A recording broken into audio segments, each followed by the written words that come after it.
Hi, my name is Julie Tran and I am a junior at Claremont McKenna College.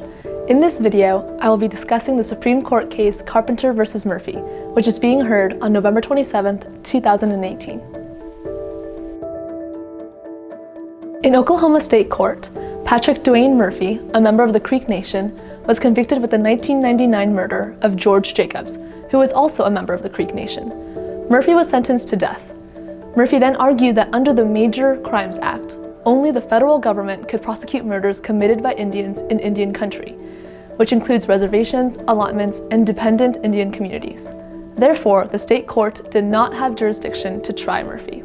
Murphy argued that the court's decision was unlawful in order to seek habeas relief. The district court rejected his claims, so he appealed to the 10th Circuit, which then reversed the ruling and deemed that the crime did occur on the Creek Reservation, so the Oklahoma State courts did not have jurisdiction.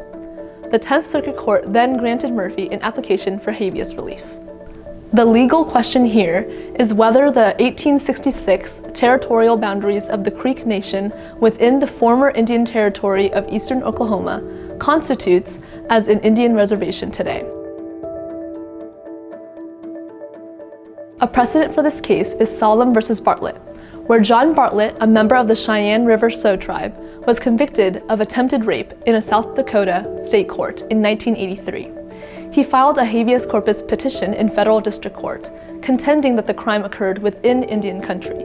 Therefore, the state lacked jurisdiction over him, and the federal courts had exclusive jurisdiction. His petition for habeas corpus was approved by the district court.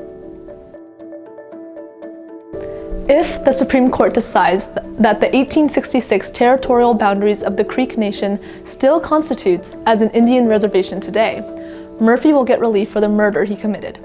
Additionally, the boundary dispute in Carpenter controls 4,600 square miles of land.